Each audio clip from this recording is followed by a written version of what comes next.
Que Dieu soit loué. Nous allons prier. Notre Dieu, notre Père, nous te disons encore merci du fond de nos cœurs.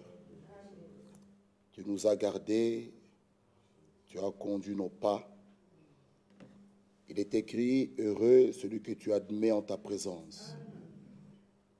Nous prions pour nos bien-aimés qui sont malades, qui n'ont pas eu l'occasion d'être ici, en cet endroit, pour écouter ta parole.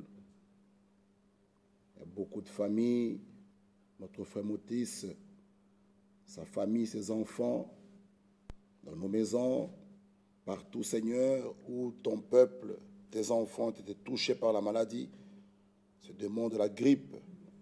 Nous implorons ta grâce, ta miséricorde. Il est écrit, par tes meurtrissures, nous sommes guéris. Bénis ton peuple, afin que le jeudi, que nous puissions nous retrouver en ces lieux pour encore écouter ta parole. Nous croyons que tu l'as fait, parce que tu as dit, tout ce que vous demanderez en mon nom, croyez que vous l'avez déjà reçu, et vous le verrez s'accomplir. Bénis-nous et parle-nous encore. Merci pour ton serviteur, ton frère Freddy, que tu as gardé, et il est bien arrivé. Amen. Il a même témoigné. Vraiment, notre Dieu, nous pouvons que te dire merci. Visite-nous encore ce soir. Au nom de Jésus-Christ. Amen. Amen. Que notre Dieu soit glorifié. Nous saluons chaque frère et chaque sœur, ainsi que ceux qui nous suivent en ligne. Nous les saluons au nom du Seigneur Jésus-Christ. Nous pouvons prendre une écriture dans Luc chapitre 22. Dieu voulant, ce dimanche, nous aurons la Sainte Seine. La table du Seigneur, ce repas du Seigneur que nous allons prendre, partager. Nous parlerons pendant ces 2 jours sur cela. Et nous croyons que notre Dieu nous bénira. Amen. Ce dimanche à 16h30, les portes seront ouvertes et à 17h, nous allons commencer. Nous aurons la Sainte Seine. Nous allons manger le pain, boire le vin et faire le lavage des pieds.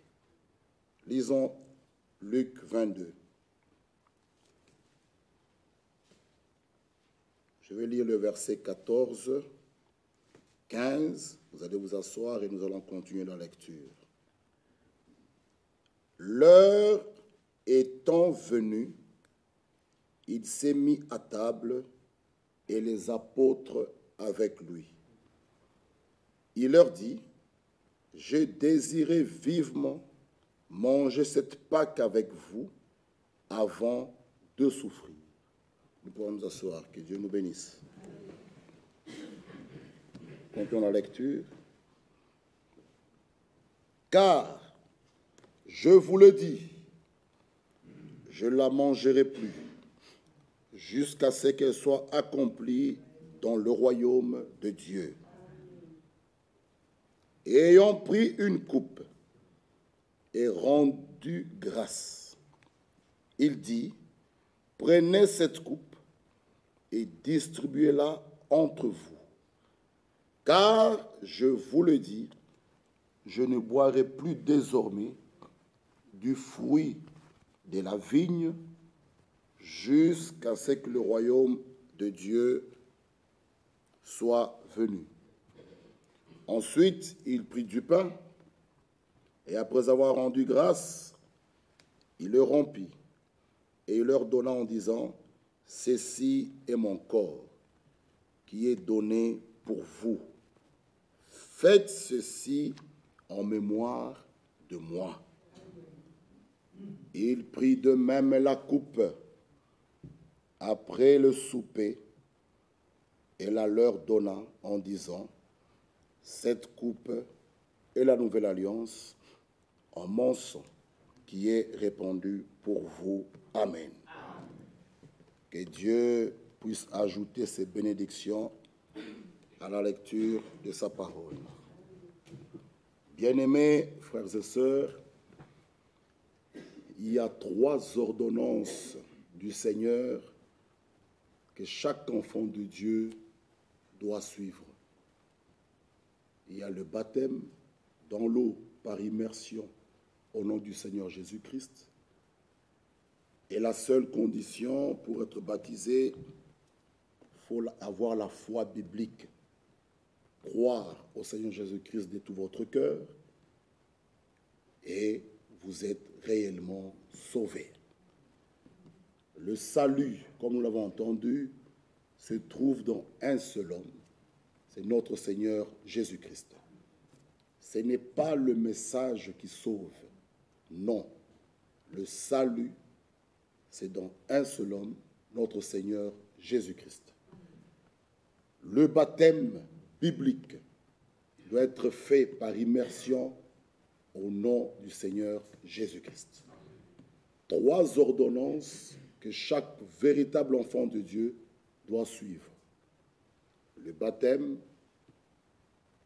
le repas du Seigneur et le lavage de pieds. C'est très important. Là où ces choses sont négligées, vraiment, vous risquez de tomber même dans l'idolâtrie. Les véritables croyants, les véritables enfants de Dieu doivent vraiment avoir, si le Seigneur le permet, prendre part au repas du Seigneur. Et nous ne devons pas fuir cela. La plupart des gens viennent à l'église, le jour qu'on informe que nous aurons Sainte Seine, vous voyez les gens fuir. Et vous vous retrouvez seul avec un pain, tout le monde est parti. Non, pourquoi fuir le repas du Seigneur? Nous devons être prêts à tout moment. Si nous fuyons le repas du Seigneur et que la mort te surprend, qu'est-ce que tu fais? C'est pourquoi, en tant qu'enfant de Dieu, nous devons être prêts à chaque seconde, à chaque instant. S'il revenait ce soir, je suis prêt. Si la mort me prenait, je suis prêt. Il est écrit, si nous vivons pour le Seigneur. Si nous mourrons pour le Seigneur. Donc, dans les deux côtés, un véritable croyant ne perd rien. S'il meurt, il va se reposer. Il est dans la gloire du Seigneur. S'il est vivant, il est pour lui. Voilà pourquoi, en tant que le véritable enfant de Dieu, n'attendons jamais, ne tirons pas les choses. Là où il faut mettre notre vie en ordre, faisons-le. Amen.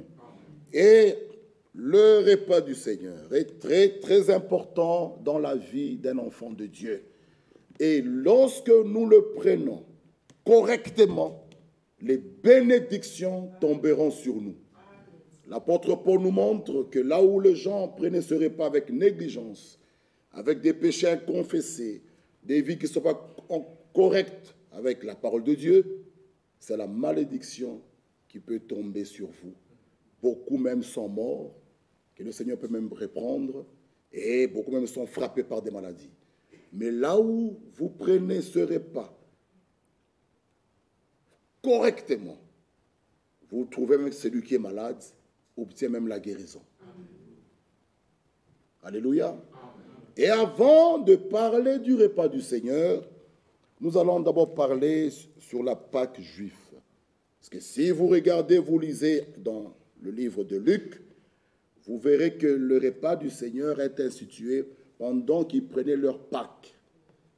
Et ces 2 repas, la Pâque juive, la fête de Pâques et le repas du Seigneur, ces 2 repas sont des repas de souvenirs.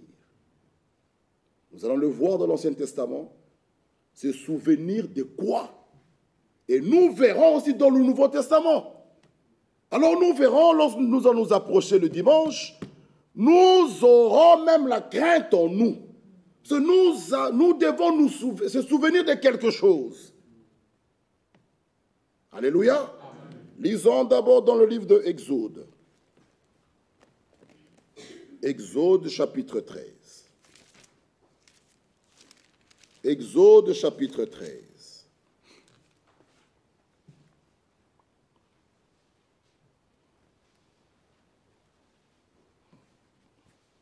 le verset 3. Même le premier verset, Exode 13. L'Éternel parla à Moïse et dit, consacre-moi tout premier-né, et tout premier-né parmi les enfants d'Israël, tant des hommes que des animaux, il m'appartient.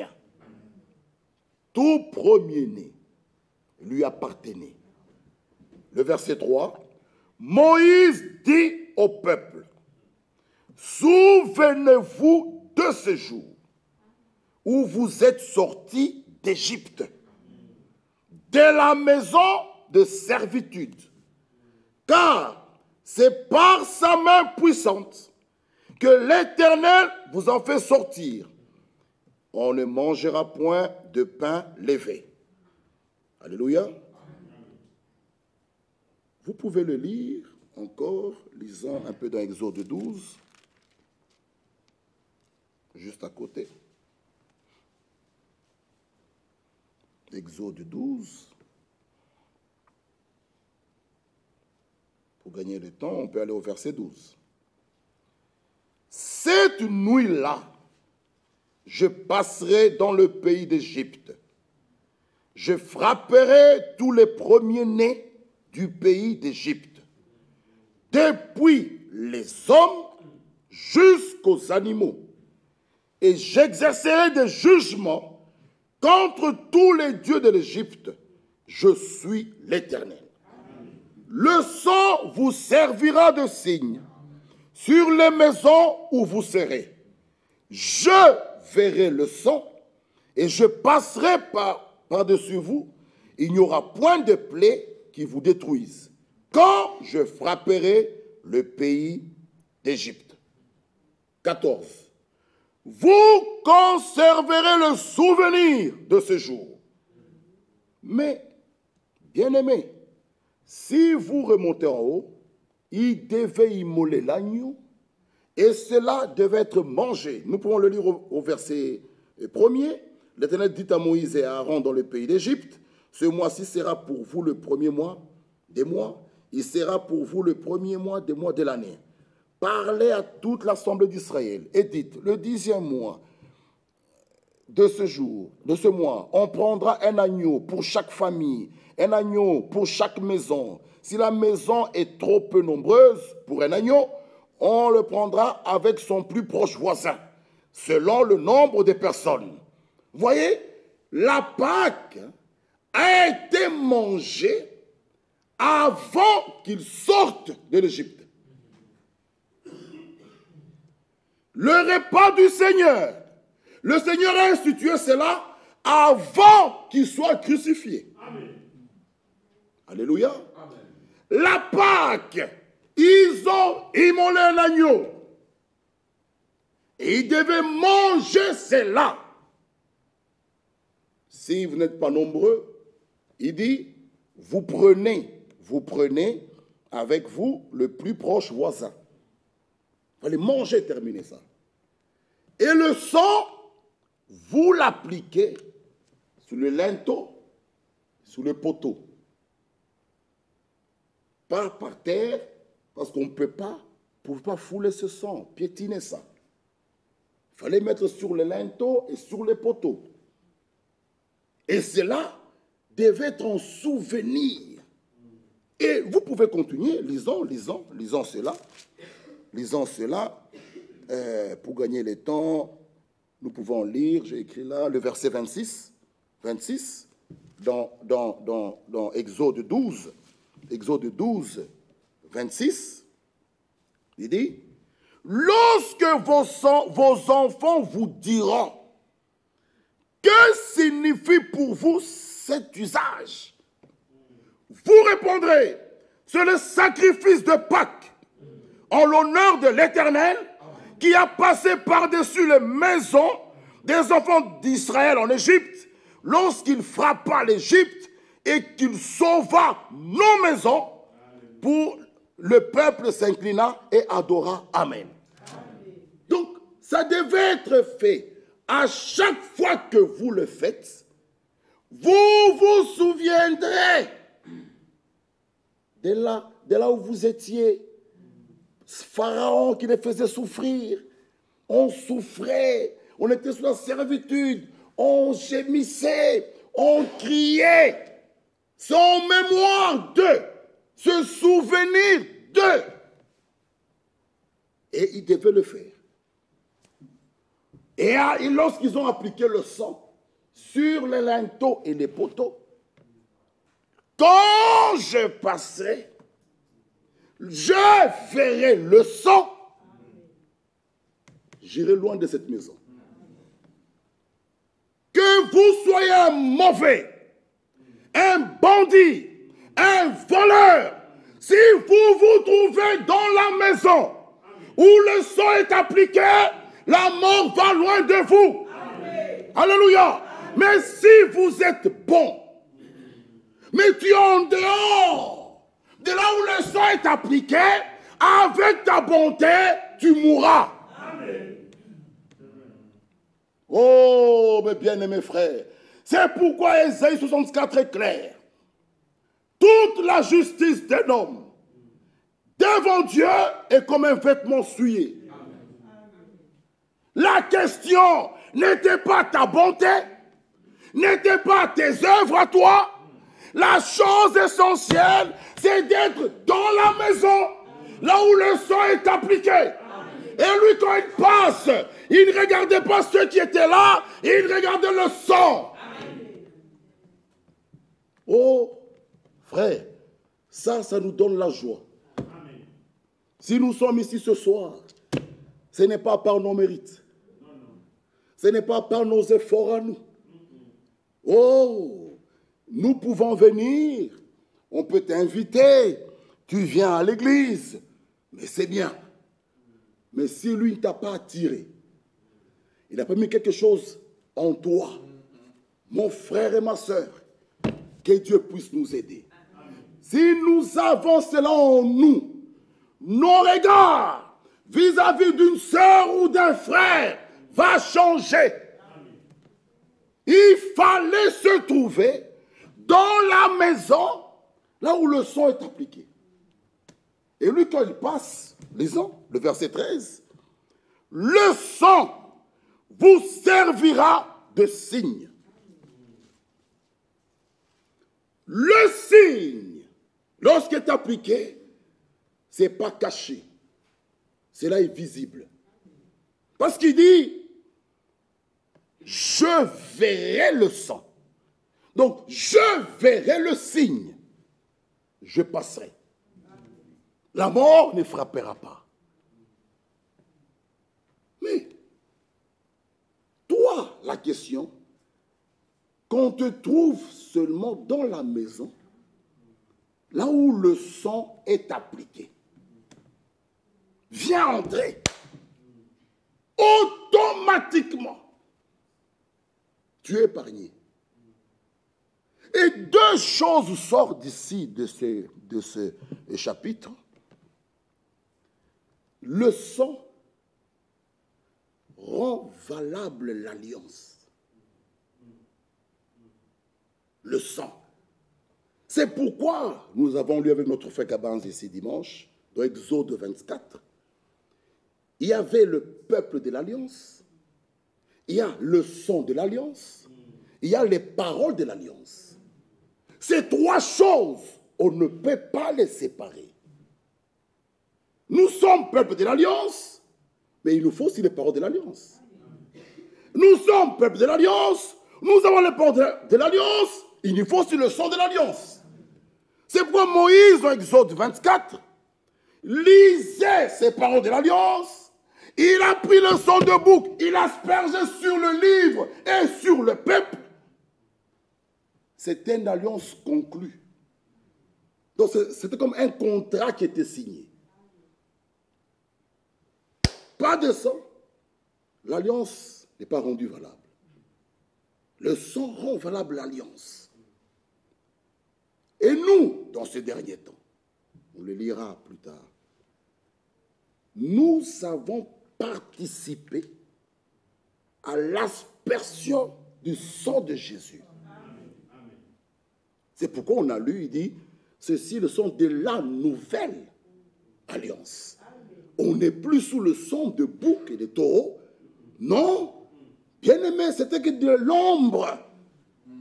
L'ombre. C'est pourquoi le Seigneur Jésus-Christ, en instituant les repas du Seigneur, ils étaient d'abord en train de faire la Pâque. Et l'a introduit. Bien-aimés frères, le sang vous servira de signe sur les maisons où vous serez. Mais une chose qui nous donne la joie, si le sang des boucs et des taureaux a apporté la sécurité et la protection, et ce sang-là fait l'expiation de leurs péchés, ceux qui étaient dans la maison étaient en sécurité et protégés, combien plus forte raison le sang de Christ, amen, alléluia, ne nous donnera pas la sécurité. Frère, nous l'aurons. Ceux qui étaient dans la maison, c'était le sang des boucs et des taureaux qui était appliqué là. Et là où ce sang n'était pas appliqué, tout premier-né partait. Et il y avait des pleurs terribles en Égypte. Là-bas, de telle manière, qui ira consoler qui? Là-bas, on pleure, là-bas, on pleure, là-bas, on pleure, là-bas, on pleure. C'était grave. Et Moïse, il est allé devant Pharaon avec beaucoup de miracles, avec beaucoup de choses. Mais Pharaon n'a pas lâché le peuple. Frère, les miracles, c'est bien. Les guérisons, c'est bien. Mais ces choses-là ne sauvent pas. Jésus a fait beaucoup de miracles. Il a multiplié les pains. Les gens ont mangé. Ce sont les mêmes personnes qui ont mangé ce pain-là qui l'ont amené, qui sont crucifiés. Un élu, ce n'est pas le miracle qui le sauve. Frère, un élu est élu. C'est pourquoi la Bible dit, heureux sont vos yeux. Amen. Vous avez cru sans l'avoir vu. Il y a eu beaucoup de choses. Moïse a mis son bâton par terre. Pharaon ne voulait pas lâcher. Malgré ça, lui aussi, il a appelé ses magiciens. Ces magiciens, ils ont fait ça. Mais, à la fin, la délivrance, ce n'est pas l'affaire d'un prédicateur. Ce n'est pas l'affaire d'un prophète. C'est Dieu lui-même. Il dit, c'est fini la part de l'homme. Entrez dans la maison. Même Moïse devait être là. C'était l'affaire de Dieu lui-même. Quand je verrai le sang, je passerai. Et lisons avec moi, lisez le verset 36, vous allez voir ici. Même 32, 31, d'Exode 12. Exode 12. Dans la nuit même, quand il y a eu des pleurs là, les gens pleuraient, c'était la pagaille. Dans la nuit même, Pharaon appela Moïse et Aaron et leur dit, lèvez-vous, sortez du milieu de mon peuple, vous et les enfants d'Israël, allez, servez l'Éternel, comme vous l'avez dit. Prenez vos brebis. Avant, quand il devait sortir, Pharaon, il pouvait dire à Moïse, partez, mais ça, vous allez laisser ici. Moïse lui dit, nous ne ferons pas de compromis. Même un ongle. Bien-aimées sœurs, quand Dieu nous sauve, c'est de la tête aux pieds, tu lui appartiens. Même les ongles, il doit être ton Seigneur. Tu ne fais pas de tes ongles ce que toi tu veux. Non. Ta tête, tout, tes cheveux, tes pieds, tout, ton habillement, nous lui appartenons. Maintenant, Pharaon revient et dit, même vos brebis, vos bœufs, comme vous l'avez dit, allez et bénissez-moi. Les Égyptiens pressaient le peuple et avaient hâte de les renvoyer du pays, car ils disaient, nous périrons tous.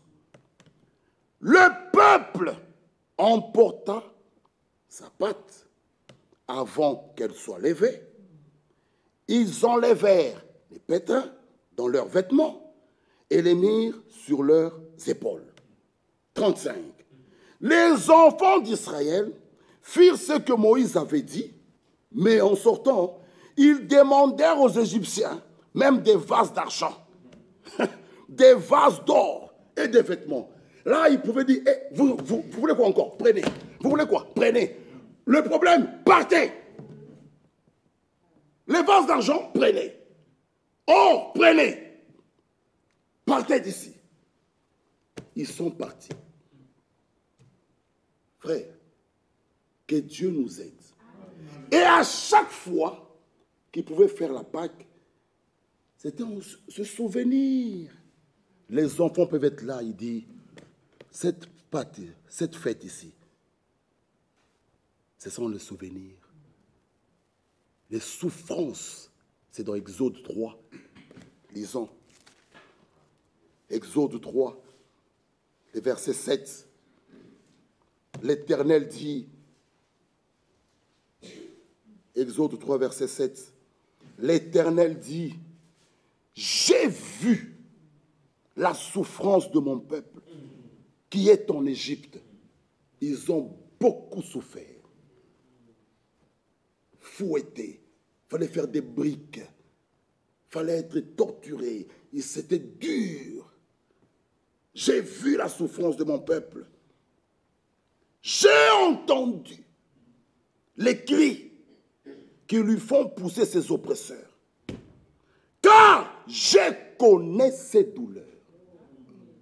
Ma sœur, tes douleurs, il connaît. Amen.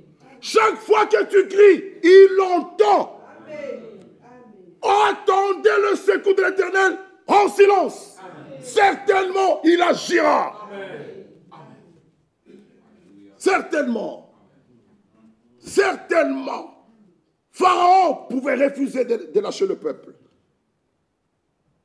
Mais Dieu, il est entré en action. Pharaon a lâché. Il est pressé même de partir. Nous avons entendu ici une prédication merveilleuse. Ne vous vengez pas. Amen. Ceux qui parlent mal de vous, vous bénissez-les. Ceux qui publient votre nom partout, vous bénissez-les.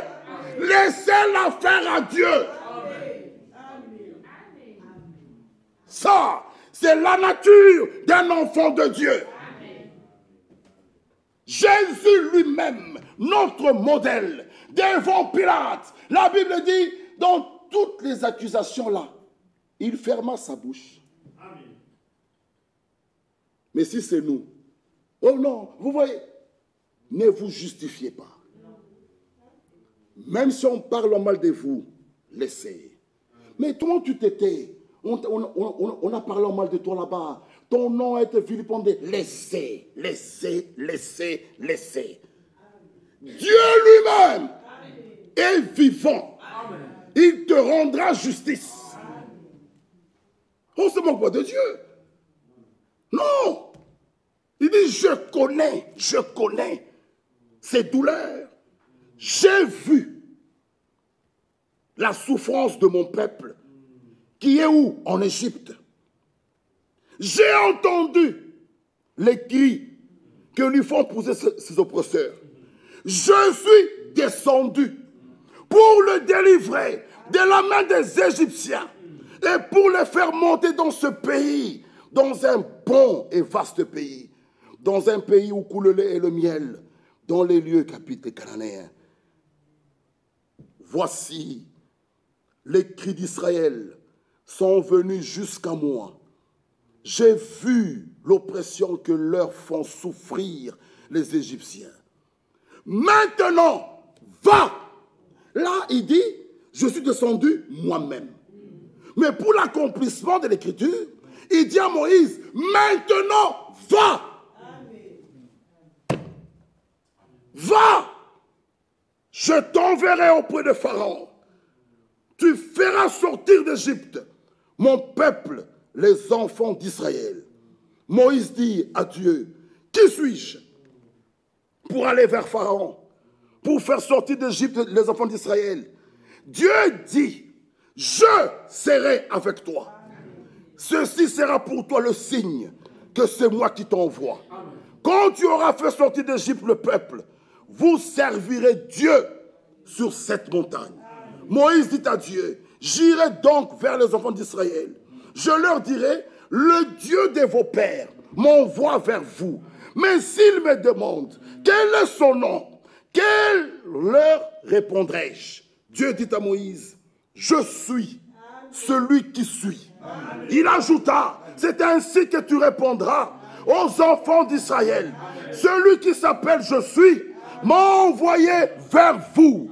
Bien-aimés frères et sœurs, à chaque fois, ils prenaient la Pâque, ils se souvenaient des fouets des pharaons, de la servitude. Nous prenons la Pâque, nous déclarons que nous sommes libres. Amen. Ceux qui prennent le repas du Seigneur déclarent qu'ils sont libres du péché. Amen. Ils ne sont plus esclaves du diable. Amen. Dans l'Ancien Testament, lorsqu'ils prenaient la Pâque juive, c'était lorsqu'ils sont sortis, le Seigneur, l'Éternel, les a libérés d'une libération physique. Alléluia! Libération physique de la servitude qu'ils avaient chez Pharaon. Dans la Nouvelle Alliance, notre libération est une libération intérieure de Satan. C'est pourquoi, dans la Nouvelle Alliance, il nous donne un cœur nouveau. Il nous donne un cœur nouveau. C'est une libération intérieure. Dans l'Ancien Testament, Moïse arrive avec ce groupe-là. Lisons. Exode 14. Libération physique. Frère, ça c'était grave. Libération physique de l'esclavage des pharaons. Écoutez, Exode 14. Ils sont partis, le verset 13, pour gagner le temps. Pharaon les a pourchassés. Moïse répondit au peuple, ne craignez rien. Alléluia. Amen. Ne craignez rien. On l'avait lu le dimanche, bannis l'inquiétude. Ils peuvent faire des complots, cela ne va pas t'atteindre. Ne craignez rien. Restez en place. Et regardez. Frère, le démon qui t'a tourmenté des années doit disparaître.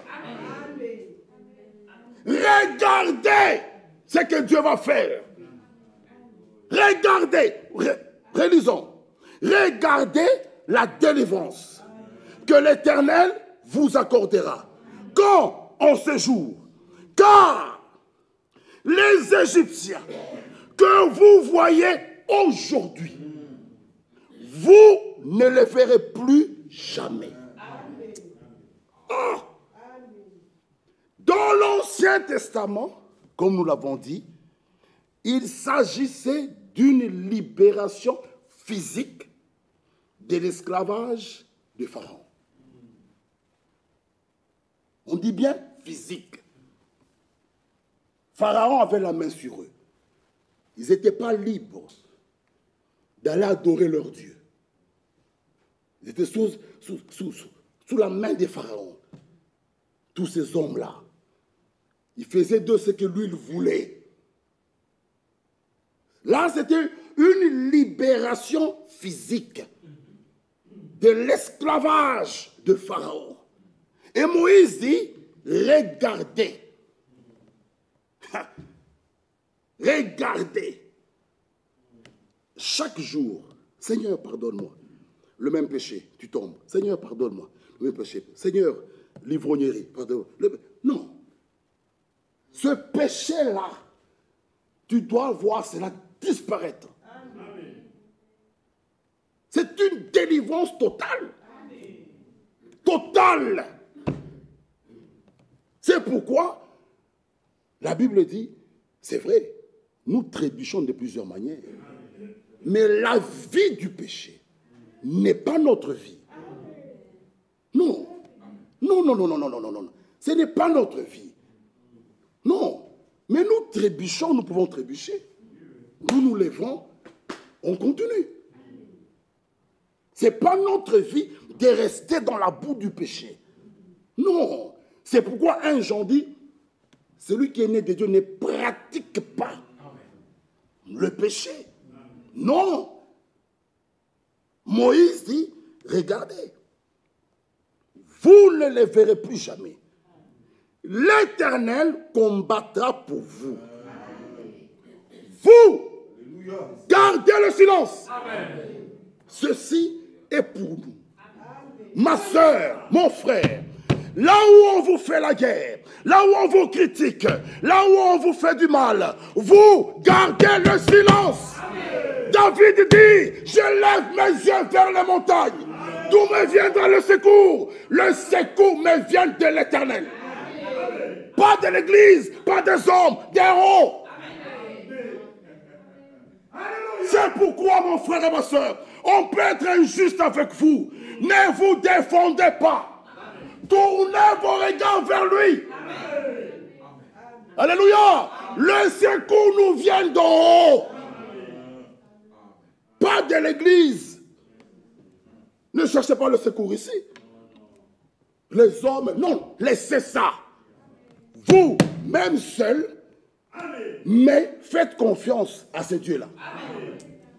C'est pourquoi Moïse dit, gardez le silence. Quand tout va mal, ne parlez pas. En parlant beaucoup, vous péchez. La Bible dit, celui qui parle beaucoup ne manque pas de péché. Mieux vaut se taire et prier. C'est ça le chemin étroit d'un enfant de Dieu. Le chemin large, c'est des murmures, des critiques, des plaintes, des calomnies, des médisances. Large, et sous ce chemin, beaucoup y sont. Mais sous le petit chemin étroit, tout va mal. Venez même ici, pleurez à l'église, restez même 2 jours en jeûne. Ne parlez pas à un homme, parlez à ce Dieu-là. Dans le secret de votre chambre, il entend. Gardez silence, il combattra pour toi. C'est un petit chemin étroit. Beaucoup n'aiment pas ce chemin-là. Ils aiment la facilité. Bon, je vais voir des frères et des sœurs. Laissez ça. La justice des hommes. Non, je lève mes yeux vers les montagnes. D'où me viendra le secours? La réponse est dans la Bible. Le secours me vient de l'Éternel. Moïse leur dit, gardez le silence. L'Éternel dit à Moïse, pourquoi tous ces cris? Pourquoi des tumultes? Pourquoi des bruits? Pourquoi des médisances? Pourquoi des calomnies? Pourquoi? Parle aux enfants d'Israël qu'ils marchent. Oh, l'église, ça ne va pas. Non, non, non, non, non, non, non. J'ai beaucoup aimé les exemples même de mon frère Cabanza. Vous voyez que l'église, ça ne va pas. Mais qui vous dit que tout ceci forme le groupe des élus? Parce que les 3 catégories sont là, même ici, là. Pour notre Seigneur, s'il y a 3 élus ou 4 ici, là, en bonne santé spirituelle, pour lui, tout va bien. Parce qu'il a une promesse. Les portes de l'enfer ne prévaudront point contre elle. Jamais, jamais, Satan ne peut vaincre l'Église. Jamais. Ça, nous ne croyons pas ça. L'Église, c'est toi, c'est moi, c'est l'autre. Si tu es en ordre avec Dieu, même un frère ici, en ordre avec Dieu, l'Église est debout. C'est ça l'Église. C'est le corps mystique de Jésus-Christ que l'œil humain ne peut pas voir. Mais lui, Dieu connaît. Frères et sœurs, tenez bon. La tempête va encore secouer. Ça va encore secouer. Ce que nous traversons, c'est très peu. Frère Kabans a donné des... Oh là là. Que Dieu sait comment virer quelqu'un. Il peut permettre une tempête encore plus grande que ça. C'est mon frère ici. Frère Michel, frère Chose, frère... La tempête secoue. Vous regardez à l'ombre. Mais Dieu est en train de... Allez, toi, tamisé, toi là-bas. Mais les élus, même quand tout va mal, et c'est dans les temps de détresse qu'ils tournent le regard. Je lève mes yeux vers les montagnes. D'où me viendra le secours? Le secours me vient d'en haut. Ça, c'est ça l'Église. Ah, ce frère. Non, frère. Moi, je ne vais plus prier. Le message, ok. Exclu. La tempête viendra encore. C'est comme ça. Qu'est-ce que vous voulez qu'on fasse? C'est pourquoi le conseil que chacun doit savoir là où il tient. Si tu tiens dans le pendant de ton mari, un jour, vous allez vous trouver dehors avec lui. Mais si tu tiens à Christ, mes frères et sœurs, les choses vont aller tellement mal, des secousses, des épreuves, mais vos regards sont où? C'est ça la question. Moïse leur dit, l'Éternel dit à Moïse, pourquoi c'est écrit? Parle. Toi, lève ta verge. Étends ta main. Ou sur la mer. Fonds-la. Moïse sous onction. Qui est un homme pour fondre la mer? La mer, frères et sœurs. Regardez quand nous traversons pour aller en Angleterre. Mais toi, avec un petit bâton, tu dois étendre comme ça sur la mer. Et la mer doit s'ouvrir. Qui est Moïse? Sous onction de Dieu. Bien-aimés frères, Pharaon pouvait voir que oui, leur Dieu est Dieu. Amen. Même ceux qui doutent encore le diront un jour. Le diront un jour.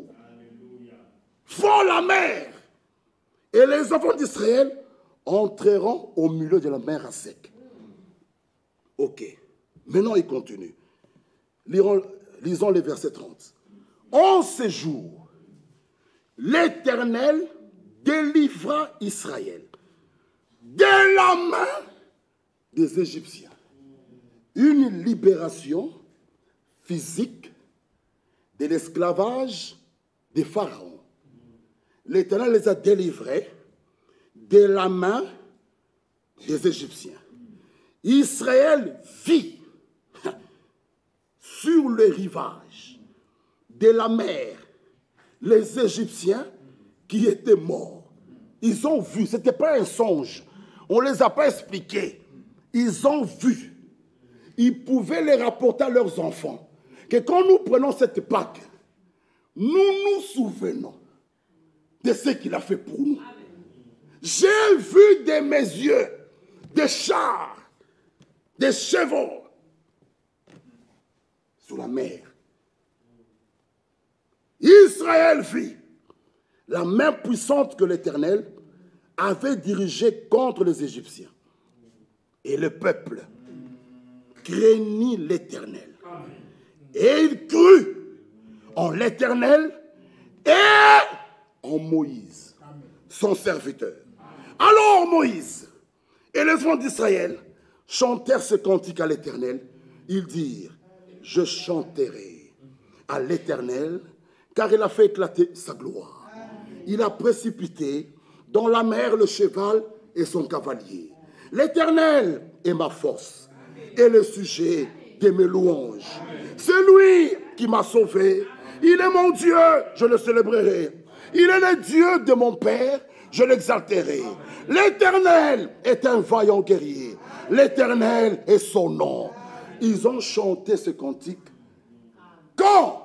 Lorsqu'ils ont vu la libération physique des pharaons. Délivrés. Il dit là maintenant, nous pouvons servir notre Dieu. Mais là en Égypte, ils ne pouvaient pas chanter. Comment ils vont chanter sur une terre étrangère? Comment ils vont chanter esclaves de la boisson? Tu chantes, tu es esclave de l'adultère. Tu chantes esclave du mensonge. Qu'est-ce que tu chantes? Tu ne comprends rien.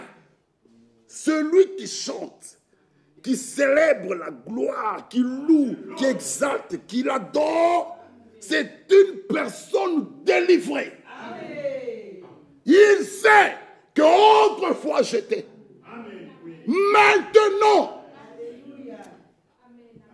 que Dieu nous aide. C'est pourquoi, si nous comprenons ça, nous n'allons pas nous détruire.